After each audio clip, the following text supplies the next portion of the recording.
Today we're going to go over the expectations of paragraph writing. A paragraph is a collection of sentences related to a topic. Now what a sentence is of course a collection of words that form a thought, and it has to make sense. So some of the key important things to remember about a sentence is capitalizing the letter of the first word, and you have to put a period at the end of the sentence. So if we have an example here, we have John and I like to play outside.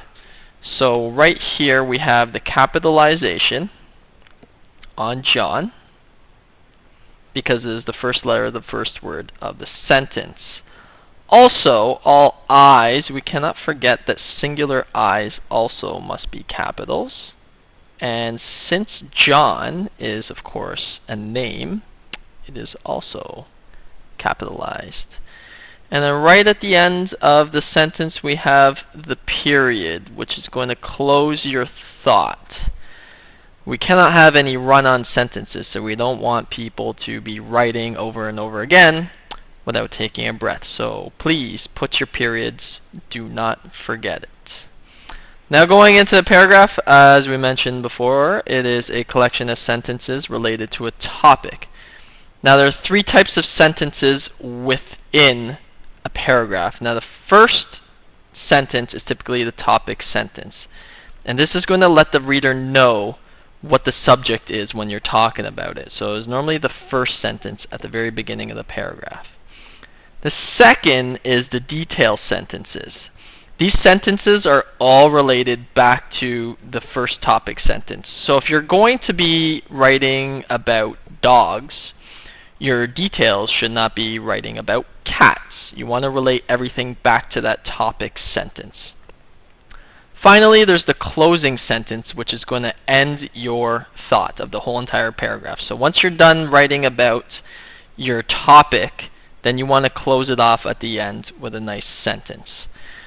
So over here we have an example of a paragraph. Now some of the expectations are also different in a paragraph. Right at the beginning there should be an indent.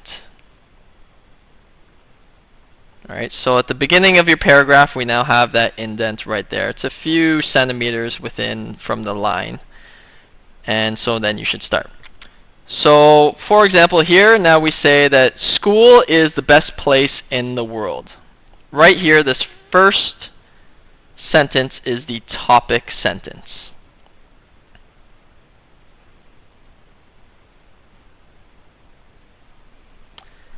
This is of course very, very important, as it's going to set up what you're going to be talking about in this paragraph. And of course here we're going to be talking about school and how it's so great. Now the next few sentences are going to be detail sentences. So here it reads, at school we get to participate in physical education, which is my favorite subject. So right there you have your first detail sentence. And I'll open up a bracket right here to let you know that that's the first one. And then the second sentence is, we get to play many exciting games such as dodgeball, baseball, and octopus. So those two sentences right there inside the brackets, they're all detailed sentences.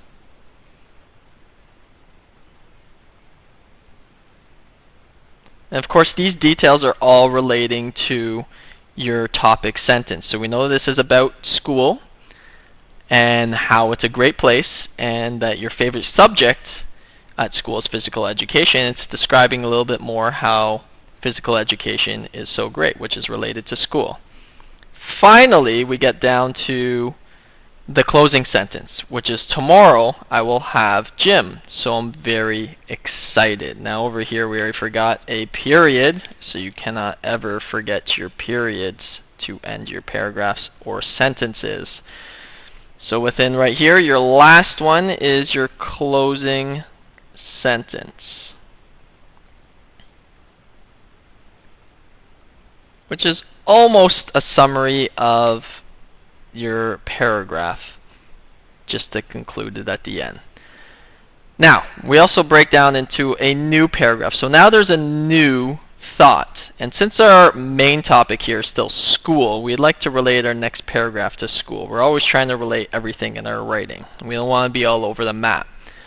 So over here, once again, we have our indent, which is always important. Now before I put this indent here, when you're starting a new paragraph, you'll see right this line right there that there is a space. So you always want to leave a space to separate your paragraphs.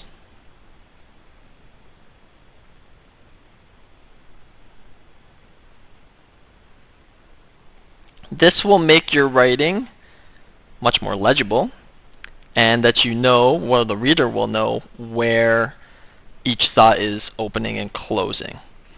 So for here, quickly, you have your space, then you have your indent, and once again you have a new paragraph. So this one says, "This year I have the best teacher ever.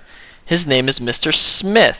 He throws us many parties. I hope he's my teacher again next year." So a nice basic paragraph that has all three types of sentences. So these are the expectations of paragraphs within my classroom, at least. Maybe you could translate it into yours.